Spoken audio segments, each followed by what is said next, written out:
তেজস তো খুব একটা নেতা নেত্রী মুখর দল নয়, মানে বড় বড় নেতা নেত্রী, স্টার নেতা নেত্রী থাকবে এরকম দল তেজস নয়। তেজস হচ্ছে সাধারণ মধ্যবিত্ত বাঙালির দল। আপনি যেসব দলের নেতা নেত্রীদের কথা বললেন, হ্যাঁ তাদের মধ্যে বেশ কয়েকজন তো অ্যাপ্রোচ করেইছে, কিন্তু মুশকিলটা হচ্ছে যে কিছু কিছু ক্ষেত্রে তাদের গ্রহণযোগ্যতা এতটা কম, এতটা তলানিতে, মানুষ তাদের দেখেছে, মানুষ জানে। তবে হ্যাঁ, আমি বিজেপিতে ছিলাম কিছুদিন, ছিলাম সেখানে। যে আমাদের গণেশ ভাণ্ডার রয়েছে, ছেলেদেরকে টাকা দেওয়া, মেয়েরাও যেরকম মাসে টাকা পাচ্ছে, ছেলেরাও, যেসব ছেলেরা কাজ করতে পারছে না, যেসব পুরুষরা কাজ করতে পারছে না, তারাও কিন্তু টাকা পাবে। নতুন বছরে নতুন রাজনৈতিক দল এই বাংলায়, তেজস জনকল্যাণ পার্টি। আমাদের সঙ্গে রয়েছেন তেজস জনকল্যাণ পার্টির ফাউন্ডার এবং স্টেট প্রেসিডেন্ট রুবি গুপ্তা। রুবিদি, অনেক অনেক অভিনন্দন নতুন পার্টির জন্য। এবং রাজ্যে যে বিরোধী দলগুলো রয়েছে তার মধ্যে আবার নতুন একটি পার্টি এলো, এই বিষয়টা ভাবনা কোথা থেকে এলো?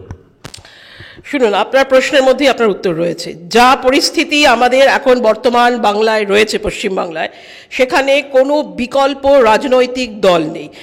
আমি দল বলতে খুব একটা স্বাচ্ছন্দ্য বোধ করি না, খুব একটা ভালো লাগে না আমার বলতে। আমি সেবা দল বলতে বেশি স্বাচ্ছন্দ্য বোধ করি। তার কারণ হচ্ছে, কোনো রাজনৈতিক সংগঠনে যদি সেবা পরিষেবা দেওয়ার মনোভাব না থাকে, তাহলে সেটা কোনো রাজনৈতিক সংগঠন হয় না, কারণ সেখানে রাজার ধর্ম বা রাজার নীতি পালিত হয় না।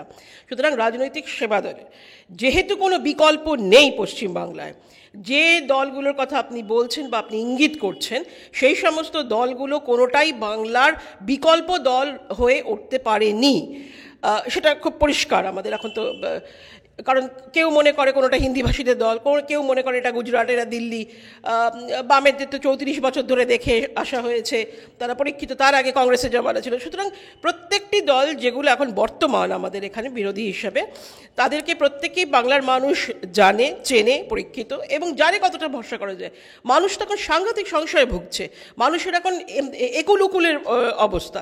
ফলে এই ধরনের প্রতিকূলতার মধ্যে দিয়ে মানুষ চাইছে একটি নতুন কিছু আসুক, নতুন একটি বিকল্প আসুক, যার উপর একদম আপামোর তেজস হচ্ছে আদ্যপান্ত বাঙালিদের পার্টি, আপামোর বাঙালি, ষোলোয়ালা বাঙালি। সুতরাং আপনি এই পার্টির ওপরে, যেখানে বাংলার ছেলেমেয়েরা প্রতিনিধিত্ব করবে, বাংলার ছেলেমেয়েরা আগামী দিনে নেতৃত্ব দেবে, বাংলার শিক্ষিত বেকার যুবক যুবতীরা নেতৃত্ব দেবে তেজস সেরকম একটা দল। তেজস সাধারণ মানুষ, মধ্যবিত্ত মানুষের দল।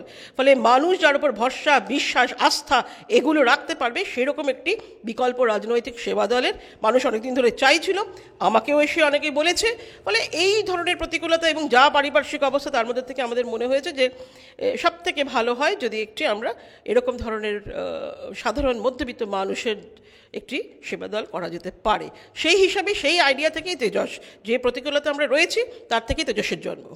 দিদি, রাজনৈতিক মহলে অনেকে বলেন আপনি নাকি অনেকদিন বিজেপিতেও যুক্ত ছিলেন, এই কথাটা কি সত্যি? অনেক দিন, কম দিন, মাঝারি দিন, আমি মাপের কাঠিতে কখনো যাই না। তবে হ্যাঁ, আমি বিজেপিতে ছিলাম কিছুদিন, ছিলাম সেখানে। এই, যদি আমি ভুল না করি, এই তেজস জনকল্যাণ পার্টি 28শে ফেব্রুয়ারি 2023 সালে রেজিস্টার হয়েছে, ইলেকশন কমিশনের ইলেকশন কমিশনে রেজিস্টার হয়েছে। তারপরে 2024 সালে লোকসভা নির্বাচন গেছে, এখন 2026 সালে বিধানসভায় আপনারা লড়ার জন্য রাজনৈতিকভাবে লড়াই করবেন, এটা আপনারা জানিয়েছেন। এই যে রাজনৈতিকভাবে যে লড়াই করবেন, এখানে কি 294টি আসনেই আপনারা প্রার্থী দেবেন এবং লড়াই করার সিদ্ধান্ত নিয়েছেন এখনো পর্যন্ত? দেখুন, 2026-এর নির্বাচন এখনও সময় আছে, খানিকটা সময় আছে। এত আগে থেকে সিট বিন্যাস বা কটা সিটে কি হবে না হবে, এত আগে থেকে বলা যায় না। এখন আমি তো আর জ্যোতিষী নই, ভবিষ্যৎবাণী করতে পারবো না। তবে হ্যাঁ, আমাদের ইচ্ছা, যদি মানুষ চায়, সব থেকে বড় কথা, এখানে তো আমাদের ইচ্ছা বলে কিছু নেই। সাধারণ আপামোর বাঙালি, মধ্যবিত্ত বাঙালি, প্রান্তিক মানুষ, বাংলার মানুষ যদি চায় যে তেজস সমস্ত সিটে লড়বে, তো তেজস সমস্ত সিটে লড়বে। মানুষের আওয়াজ, মানুষের কণ্ঠস্বর আমাদের সিদ্ধান্ত। সুতরাং সাধারণ মানুষ, মধ্যবিত্ত মানুষ, আপামর জনসাধারণ যা বলবে, বেকার যুব সমাজ যা বলবে, যারা চাকরি পাচ্ছে না, যাদের পকেটে টাকা নেই, যাদের ব্যাংক ব্যালেন্স নেই, যারা চতুর্দিকে ঘুরে বেড়াচ্ছে একটু চাকরির খোঁজে, একটু দিন আনতে দিন খায়, সাধারণ মধ্যবিত্ত মানুষ, যাদের একটা সিএসসির বিল আসলে, ইলেকট্রিকের বিল আসলে মাথায় হাত পড়ে যায় যদি একটু বড় বিল আসে, এই ধরনের মানুষ যারা উৎকণ্ঠায় ভুগছে, যারা যারা আহত, বিভিন্নভাবে আঘাতপ্রাপ্ত সামাজিক, অর্থনৈতিকভাবে, সেই সমস্ত মানুষের দল তেজস। সেই সমস্ত মানুষরা যদি মনে করে যে তেজস সমস্ত সিটে লড়বে, তেজস সব সিটে লড়বে। সুতরাং তারা যা চাইবে, সাধারণ বাংলা যা চাইবে, তেজস তাই চাইবে। তেজসের আলাদা করে কোনো ইচ্ছা নেই।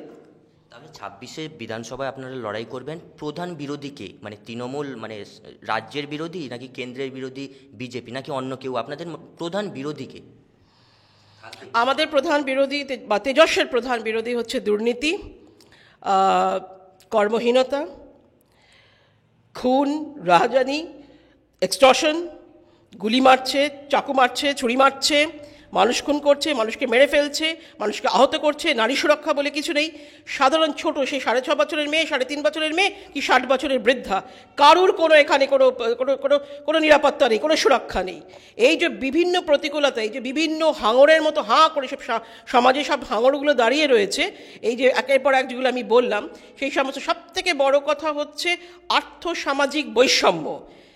আপনি দেখবেন, আমি তো সবসময় এই কথাটা বলি যে শুধু যে কর্মসুযোগের অভাবে মানুষ, বাংলার ছেলেমেয়েরা যে পরিযায়ী হচ্ছে তা নয়, বেতন বৈষম্যের জন্য ছেলেমেয়েরা পরিযায়ী হচ্ছে। শিক্ষিত ছেলেমেয়েরা, প্রশিক্ষিত, দক্ষ, অভিজ্ঞ, সেই সমস্ত আপনি যে শিক্ষাগত যোগ্যতা বা প্রশিক্ষায় বা আপনার অভিজ্ঞতা থাকলে পরে আপনি অন্যান্য রাজ্যে, লেটস সে ব্যাঙ্গালোর, দিল্লি, বম্বে, বিভিন্ন রাজ্যে যেগুলো এ ক্লাস আমরা রাজ্য বলি, শহর, সেখানে যদি আপনি যান, আপনি যা রোজগার করবেন, মানে কলকাতায় বসে বা বাংলায় বসে আপনি যা রোজগার করবেন তা 2 থেকে 2.5 গুণ বেশি আপনি ওখানে রোজগার করবেন। সবাই চায় আমি টাকা বেশি রোজগার করি, একটু সচ্ছল হোক, থাকুক জীবনে।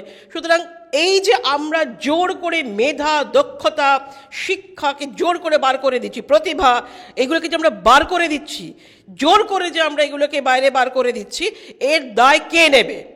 প্রশাসনকে নিতে হবে, সমাজকে নিতে হবে। সেই দায় কেন তারা বেরিয়ে যাবে আজকে? বাংলা থেকে বাংলার ক্রিম, বাংলার আসল যে রসদ, বাংলার যে প্রতিভা, বাংলার যে সমৃদ্ধি, তাই যদি বেরিয়ে যায় তাহলে পড়ে থাকে কি? সুতরাং এই জিনিসগুলো হচ্ছে তেজস্বের সব থেকে বড় শত্রু।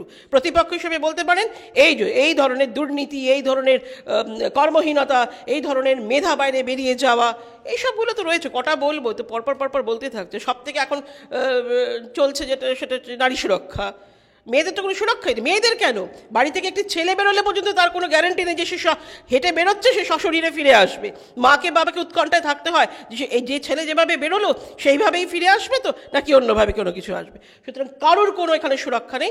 এইসবগুলোই হচ্ছে আমাদের সবথেকে বড় বিরোধী বলতে পারেন। আপনি মানে বহু সমস্যার রাজ্যে রয়েছে আপনি বললেন, কিন্তু রাজ্যের রাজনীতিতে আরেকটা গুরুত্বপূর্ণ পার্ট বর্তমানে দেখা যাচ্ছে যে ধর্ম নিয়ে একদল পার্টি সংখ্যালঘুদের ভোট বেশি মানে প্রেফার করে। এবার বিজেপি একদম অন ক্যামেরায় তারা বলেন যে আমাদের সঙ্গে থাকবে তাদের সঙ্গে আমরা থাকবো, অর্থাৎ হিন্দু ভোটদের একটু বেশি প্রাধান্য দেয়। এই পরিস্থিতিতে দাঁড়িয়ে তেজস জনকল্যাণ মানে স্ট্যান্ডটা কি? তেজস জনকল্যাণ সর্বপ্রথম আমি বলে রাখি, ধর্ম, বর্ণ, সম্প্রদায়, জাতি, রং, লিঙ্গ, বয়স, শিক্ষাগত যোগ্যতা, অর্থনৈতিক অবস্থা নির্বিশেষে মানুষের দল। সাধারণ আপামর বাংলাভাষী, পশ্চিমবঙ্গবাসী, যারা মধ্যবিত্ত, যারা নিম্নবিত্ত, যারা প্রান্তিক মানুষ, সবার দল। এখানে আমরা কোনো বাদ বিচার করি না, কে কোন রঙের, কে কোন ধর্মের, কে কোন সম্প্রদায়, কে কোন পুজো করছে, কে কোন খাবার খাচ্ছে, এই সমস্তর মধ্যে আমরা থাকি না। এগুলো নির্বিশেষে যারা এগুলো করে তারা এই ধরনের ধর্মীয় মেরুকরণ করে কোনোদিন বাংলার মানুষের মন জয় করতে পারে না। বাংলার মানুষ অন্যরকম, তারা সর্বগুণ সম্পন্ন, তাদের মধ্যে সব রকমের শক্তি আছে, তারা মানুষকে কাছে টেনে নেয়। বাংলার সংস্কৃতি তো তাই। আমরা তো বাংলা সংস্কৃতি, এমনকি যে ধর্মের কথা আপনি বলছেন বা যে ধর্মের দোহাই দিয়ে এরা এই ধরনের ধর্মীয় মেরুকরণ করছে, সেই ধর্ম আমাদের কি শেখায়? মানুষকে আপন করে নাও। স্বামীজি কি বলতেন? মানুষকে আপন করে নাও, দুহাত বিস্তৃত করে মানুষকে আলিঙ্গন করো, সমস্ত মানুষকে কাছে টেনে নাও, তবেই কিন্তু সমাজ উন্নত হবে। সমাজ উন্নত হলে পরে তুমি দেশ উন্নত হবে, জাতি উন্নতি করবে। ফলে ওই সমস্ত মেরুকরণের মধ্যে আমরা যাই না। তেজস্বের ওই সমস্ত কোনো ব্যাপার নেই। সমস্ত মানুষ আমরা মানুষের দল। তেজস আপামর বাংলার দল। সেখানে যে কোনো ধর্ম সম্প্রদায়, আমি যেরকম বললাম, বর্ণ ইত্যাদি যে কোনো জায়গা থেকে হতে পারে, আমাদের তাতে ওইসব নিয়ে আমরা মাথা ঘামাই না। মানুষ আমাদের সব থেকে বড় কথা। মানুষপন্থা, মানবিক হওয়া এবং মানুষের সাথে থাকা, এটাই হচ্ছে সব থেকে বড় জিনিস। এছাড়া কোনো অন্য জিনিস নেই। নতুন রাজনৈতিক দল এবং এই দলে কি আরও কোনো মানে পোড় খাওয়া রাজনীতিবিদ যে হয়তো অন্য দল এখন করছে বা কেউ রিটায়ার মানে অন্য কেউ দলে রয়েছে সেই তাদের কি আমন্ত্রণ জানিয়েছেন, মানে আপনাদের দলে যোগদান, বা তারা কেউ এখানে আসার জন্য ইচ্ছা প্রকাশ করেছে? বলা যেতে পারে কোনো পোড় খাওয়ার নেতা বা আমরা চেনা মুখ যাকে বলে থাকি, চেনা রাজনীতিবিদ, তারা কি এই দলে আসার কোনো সম্ভাবনা রয়েছে? দেখুন, ইচ্ছা প্রকাশ তো করেইছে ডেফিনেটলি, কারণ তেজসের গ্রহণযোগ্যতা কারোর কাছে অজানা নয়, আর এটা তো লুকিয়ে রাখতে পারবেন না আপনি। মানুষ যেভাবে উত্তরোত্তর আমাদের যেভাবে সদস্য বাড়ছে, মানুষ যেভাবে মানে জনপ্লাবনের মতো এসে চতুর্দিক থেকে তারা তেজসে যোগদান করতে চাইছে, তারা নিজের থেকে দায়িত্ব নিতে চাইছে, সে আপনার কোচবিহার থেকে শুরু করে এদিকে ঝাড়গ্রাম অবধি, মানে উত্তর দক্ষিণ পূর্ব পশ্চিম, উত্তরবঙ্গ, মধ্যবঙ্গ, দক্ষিণবঙ্গ, এক্সট্রিম দক্ষিণ, সমস্ত দিক থেকে মানুষ আসছে। কারণ মানুষ চাইছে, মানুষ তো আমি বললাম না কোনো বিকল্প নেই, যার জন্য মানুষ একদম, এবং এটা আমরা অত্যন্ত আনন্দিত, এবং আমি প্রত্যেকের কাছে করজোড়ে আমি আমি তাদের ধন্যবাদ জ্ঞাপন করতে চাই, এবং আমি কৃতজ্ঞ বাংলার প্রত্যেক মানুষের কাছে যে তারা এইভাবে আমার ডাকে সাড়া দিয়েছে, তারা নিজের থেকে এসে দলে যোগদান করছে, আমি প্রত্যেকের কাছে কৃতজ্ঞ। এই জিনিসটা তো কারোর অজানা নয়, ফলে আপনি যেসব দলের নেতা নেত্রীদের কথা বললেন, হ্যাঁ তাদের মধ্যে বেশ কয়েকজন তো অ্যাপ্রোচ করেইছে, কিন্তু মুশকিলটা হচ্ছে যে কিছু কিছু ক্ষেত্রে তাদের গ্রহণযোগ্যতা এতটা কম, এতটা তলানিতে, মানুষ তাদের দেখেছে, মানুষ জানে, সুতরাং আবার তাদেরকে এখানে নিয়ে আসা, আসলে ব্যাপারটা কি জানেন তো, তেজস তো খুব একটা নেতা নেত্রী মুখর দল নয়, মানে বড় বড় নেতা নেত্রী, স্টার নেতা নেত্রী থাকবে এরকম দল তেজস নয়। তেজস হচ্ছে সাধারণ মধ্যবিত্ত বাঙালির দল, প্রান্তিক মানুষের দল, আপামর জনসাধারণের দল, যারা ক্ষুব্ধ, বিক্ষুব্ধ, আহত, আঘাতপ্রাপ্ত, সেই বাঙালির দল তেজস। ফলে তেজসের আগামী দিনের নেতা নেত্রী, আগামী দিনের প্রতিনিধিত্ব ওই সাধারণ, বললাম যে শিক্ষিত বেকার যুবক যুবতীরা করবে, মানে নতুন মুখ দেখা যাবে রাজনীতিতে আবার।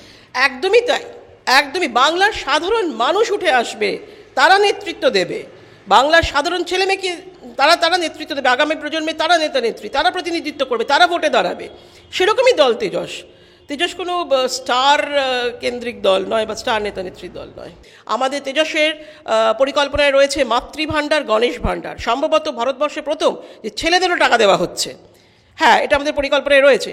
অনেক পুরুষ আছে যারা কাজ করতে পারে না, অক্ষম, বিভিন্ন কারণে, শারীরিক কারণে হোক বা অন্যান্য কারণে হোক, আমার কাছে রেগুলার প্রচুর ফোন আসে, এবং অনেক মানুষ আসে দেখা করতে, অনেক পুরুষ মানুষ আছে বয়সজনিত কারণে হোক বা শারীরিক অবস্থায় হোক বা অন্য যে কোনো কারণে হোক, তারা কাজ করতে পারে না। একটি সংসার, এই যে বিভিন্ন টাকাগুলো আমরা মেয়েদেরকে দিই, এটা কিসের জন্য? সংসার চালানোর জন্য। তো তাদের একটুখানি স্বাদ চালাতে, একটু নিজেদের শখ আহ্লাদ পূরণ করা আর সংসার চালানো। মেয়েরা তো ম্যাক্সিমাম টাকা সংসারের পিছনেই ঢালে, মায়েরা বোনেরা তো তাই করে। তো সুতরাং একটি সংসার চালাতে গেলে তো শুধু একটি মেয়ের দায়িত্ব থাকে না, ইকুয়ালি তার সাথে সাথে তার পুরুষ রয়েছে সংসারে, সেই পুরুষেরও দায়িত্ব থাকে। ফলে পুরুষকেও যদি টাকা দেওয়া হয়, শুধু যদি মেয়েটিকে আমি টাকা দিই, শুধু যদি নারীকে টাকা দেওয়া হয়, তাহলে সেই ক্ষেত্রে অনেক সময় পুরুষ যারা কাজ করে না তারা অবসাদে ভোগে। আমি চাই না, এবং অবসাদে ভোগা একটি মানুষ মানেই হচ্ছে তিনি বিভিন্ন রকমের অসামাজিক কাজের সাথে লিপ্ত হন, তিনি নেশাগ্রস্ত হবেন, বা যেখানে দেখবেন অসামাজিক, তাকে বা তাদেরকে দিয়ে অসামাজিক কাজ করিয়ে নেওয়া অনেক বেশি সহজ, কারণ তারা তো টাকার জন্য যে কোনো, তাদের টাকা রোজগার করতে হবে, ব্যক্তিগত চাহিদা আছে, পারিবারিক চাহিদা আছে, সামাজিক চাহিদা আছে, বিভিন্ন রকম চাহিদা আছে। সুতরাং এই প্রসঙ্গে আমি ওই জন্যই বললাম যে আমাদের গণেশ ভাণ্ডার রয়েছে, ছেলেদেরকে টাকা দেওয়া, মেয়েরাও যেরকম মাসে টাকা পাচ্ছে, ছেলেরাও, যেসব ছেলেরা কাজ করতে পারছে না, যেসব পুরুষরা কাজ করতে পারছে না, তারাও কিন্তু টাকা পাবে। এবার আসি আপনার বিভিন্ন চাহিদাগুলো। আমি মনে করি, এবং এটা এককালীন টাকা, এটা আমাদের যে মাতৃভাণ্ডার এবং গণেশ ভাণ্ডার, এটা কিন্তু একটা বেশ লামসাম অ্যামাউন্ট, ওই 1,500-2,000 টাকা ওই সমস্ত না, আমরা সেটা লামসাম অ্যামাউন্ট দিচ্ছি, যাতে করে, আর সেটা আমি এখনই বলতে চাইছি না, আমি আগামী দিনে নিশ্চয়ই আমরা জানিয়ে দেবো। তো সেটা একটা বেশ ভালো টাকা, যাতে করে দুজনের কন্ট্রিবিউশনে একটি সংসার ভালোভাবে চলতে পারে। এই জিনিসটাই আমি মনে করি, আর্থসামাজিক উন্নতি যদি বাংলার মানুষের হয়, যদি তার পকেটে পয়সা থাকে, ব্যাংকে ব্যালেন্স থাকে, এই যে দেখুন সরকারি প্রকল্প থাকবে, আমাদের পূর্বেও ছিল, এখনও আছে, ভবিষ্যতেও থাকবে। সরকারি প্রকল্পের তো কোনো, সেটা তো একটা আলাদা ব্যাপার, কিন্তু মানুষের অর্থসামাজিক উন্নতি হলে পরে মানুষ নিজের ঘর নিজে বানাতে পারবে, মানুষ নিজের চিকিৎসা নিজে করতে পারবে, মানুষ নিজের শখ আহ্লাদ ইচ্ছা পূরণ করতে পারবে। এছাড়া স্বাস্থ্যের ক্ষেত্রে আমাদের একটি বড় পরিকল্পনা আছে। সুস্থ বাংলা, স্বাস্থ্য বাংলা। এরকম নয় যে কার্ডটি নিয়ে গেলে সাথে সাথে সঙ্গে সঙ্গে হাসপাতালে ওই কার্ডটার রং দেখে বা কার্ডের রং দেখেই বলে দেবে বেড নেই, চিকিৎসা দিতে পারবো না, অন্য জায়গায় যান। না, সেখানে প্রত্যেকটি ইন্স্যুরেন্স কোম্পানিকে ডাকা হচ্ছে এবং যাতে করে ঠিক যেরকম আপনি যদি মেডিক্লেম করেন বা আপনি যদি মেডিকেল ইন্স্যুরেন্স করেন, আপনি যে ধরনের ক্যাশলেস ফ্যাসিলিটি পাবেন, তার কেন পাবেন? কারণ সেখানে পেমেন্টের প্রবলেম নেই। আসল তো এই কার্ডগুলো, স্বাস্থ্যসাথী বা এই কার্ডগুলোর প্রবলেমটা হয় এর পেমেন্ট টার্মস নিয়ে। যেখানে যদি যে কোনো প্রতিষ্ঠান, এই ধরনের হাসপাতালগুলো যদি তারা টাকা সময় না পায়, তাহলে তাদেরও তো বিজনেস রোল ওভার করাতে হবে, তাদেরও তো একটা মনিটারি রোল ওভার আছে, তো তারা সেগুলো কী করে, কোথা থেকে আনবে? এই যে আপনি যে প্রকল্পর কথা বলছেন, এই প্রকল্পগুলো কি আপনারা সরকারে এলে মানে চালু করার কথা মানে বলছেন? আর দুই হচ্ছে, যে সমস্ত প্রকল্পের কথা বলছেন, গণেশ ভাণ্ডার বা স্বাস্থ্য কার্ড নিয়ে যেগুলো বলছেন, এইগুলো রাজ্য সরকার অলরেডি করা আছে, যেখানে দুর্নীতিরও অভিযোগ প্রচুর রয়েছে। আপনি যেটা বললেন, সেই একই প্রকল্পগুলোকে একটু কাটছাড়, একটু আরও মডিফাই করে সেই প্রকল্পগুলোকে কি আবার কাজে লাগাতে চাইছেন? দেখুন, প্রকল্প তো নতুন করে কিছু তৈরি হওয়া যায় না। এটা আগেও ছিল, এই প্রশাসন আসার আগেও ছিল, প্রশাসন এসেছে, তার উপরে কিছু অ্যাকচুয়ালি কী হয়, ভেতরের কন্টেন্টটা এক থাকে, মোড়কটা বিভিন্ন রকমভাবে চেঞ্জ হয়। প্রকল্প তো সেই স্বাস্থ্যর ব্যাপারে, বাংলার মানুষের স্বাস্থ্য সেবার স্বাস্থ্যর ব্যাপারের প্রকল্প। সেখানে নামটা দেওয়া হচ্ছে স্বাস্থ্যসাথী, সুস্থ বাংলা, স্বাস্থ্য বাংলা। এবার আপনি যে স্বাস্থ্যসাথীর কার্ড বলছেন, যেটা এখনকার প্রশাসনের সরকারের রয়েছে, সেটা আমরা সবাই জানি সেটা রয়েছে, কিন্তু তার গ্রহণযোগ্যতাটা নিয়ে প্রশ্ন উঠছে। হয়তো তৈরি হয়েছিল ভালো মন নিয়ে, কিন্তু যত দিন কাল গেছে তার মধ্যে এত বেশি দুর্নীতি ঢুকেছে যে মানুষের সেটা আর এখন গ্রহণ করছে না কোনো হাসপাতাল বলুন, নার্সিংহোম বলুন, ফলে তার গ্রহণযোগ্যতা নিয়ে প্রশ্ন উঠে যাচ্ছে। এটা হচ্ছে নাম্বার ওয়ান। নাম্বার টু হচ্ছে, সাধারণ মানুষ হঠাৎ করে দরকার পড়লে এই কার্ডটা দিলে পরে সেখানে গিয়ে সেই ফ্যাসিলিটিটা পাচ্ছে না। এবার দেখুন, মাননীয় মুখ্যমন্ত্রী ধমক চমক দিতে পারেন, কিন্তু ধমক চমক দিয়ে তো সব জায়গায় কাজ হয় না। কারণ একটি ব্যবসা চালাতে গেলে, একটি প্রতিষ্ঠান চালাতে গেলে এখানে ধমক চমক দিলে হয় না। কিছুদিন চুপ করে থাকবে, তারপর আবার যেই কে সেই হবে। ঠিক তাই দেখছি, দুদিন হয়তো কার্ডটা চালালো, আবার যেই কে হবে, দেখলেই বলে কার্ডে বেড নেই, অন্য জায়গায় যান, ইত্যাদি ইত্যাদি। ফলে সব থেকে আর একটা জিনিস হচ্ছে, এখন বর্তমান যে সরকারের যে স্বাস্থ্য কার্ডটা রয়েছে, সেখানে কিন্তু এই ফ্যাসিলিটিগুলো নেই, যে বাইরের রাজ্যে এই হাসপাতালগুলো যেখানে ম্যাক্সিমাম বাঙালিরা যায়, এখানে সুবিধাটা পায়, কিন্তু আমাদের পরিকল্পনায় এই সুবিধাটা রয়েছে। ফলে ডেফিনেটলি আমরা ক্ষমতায় যদি আসি, এগুলো তো সাথে সাথে, এগুলো তো ইমিডিয়েট প্রকল্প সরকারের, ইমিডিয়েটলি মাতৃভাণ্ডার, গণেশ ভাণ্ডার সাথে সাথে 1 থোক টাকা করে পাবে দুজনেই, পুরুষও পাবেন, বাড়ির যে মহিলা নারী রয়েছেন তিনিও পাবেন। সুস্থ বাংলা, স্বাস্থ্য বাংলা সাথে সাথে চালু করবো, কারণ এগুলো মানুষের ইমিডিয়েট দরকার, তাৎক্ষণিক প্রয়োজনীয়তা। সুতরাং আমাদের এগুলো ইমিডিয়েট চালু করারই পরিকল্পনা রয়েছে, যদি আমরা আসি আর কি।